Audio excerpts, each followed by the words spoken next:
কি ক'ব কি ধৰণৰ অভিযান চলাইছে? আমি বিশেষকৈ ইয়াত তেল চুৰিৰ বৃহৎ চক্ৰ এটা আমাৰ ইয়াত চিৰাঙৰ পাৰ বঙাইগাঁৱৰ মাজতে চলি আছিল বহুত দিনৰ খবৰৰ পৰাই আছোঁ। আৰু আমি ইতিমধ্যে কেইবাটাও অভিযানো চলাইছোঁ।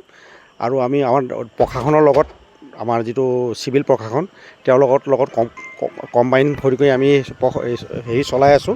আৰু আজি বিশ্বস্ত সূত্ৰত গম পালোঁ যে ইয়াতো এনেকুৱা ধৰণৰ ঘটনা এটা ঘটিছে বিলাসপুৰত। ইয়াত আহিও আমি তেলৰ এনেকুৱা চক্ৰ এটা উৎখাত কৰিছোঁ।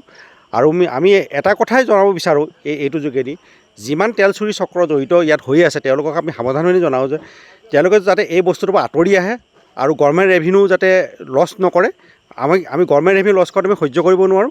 আৰু এইবিলাকৰ গভৰ্ণমেণ্ট ৰেভিনিউ বহুত লছ হৈ আছে। আৰু ভৱিষ্যতে যদি তেনেকুৱা ধৰণৰ আৰু যদি আমি তেল চুৰি উৎখাত কৰোঁ আৰু যদি আমি ধৰা পৰে আমি কঠোৰতম ব্যৱস্থা ল'ম। আৰু এইটো আমি চেতাৱনী চবকে দিছোঁ যে তেওঁলোকে যেন এই বস্তুটোৰ পৰা আঁতৰি আহে। যিমান তেল চুৰি চক্ৰ আছে তেওঁলোক যেন এই বস্তুটোৰ পৰা আঁতৰি অহাটো আৰু আমাৰ অভিযান অব্যাহত থাকিব আৰু ভৱিষ্যতে আৰু অভিযান তীব্ৰতৰ হ'ব।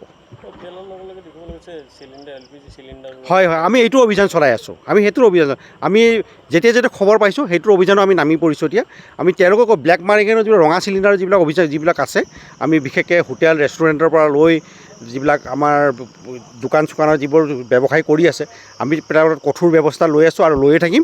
আৰু ভৱিষ্যত যদি তেনেকুৱা ধৰণৰ আৰু ৰঙা চিলিণ্ডাৰৰ ব্যৱসায় কৰি থকা পাওঁ আমি তাৰ ওপৰতো বিহিত ব্যৱস্থা ল'বলৈ গৈ আছোঁ আৰু লৈ থাকিম।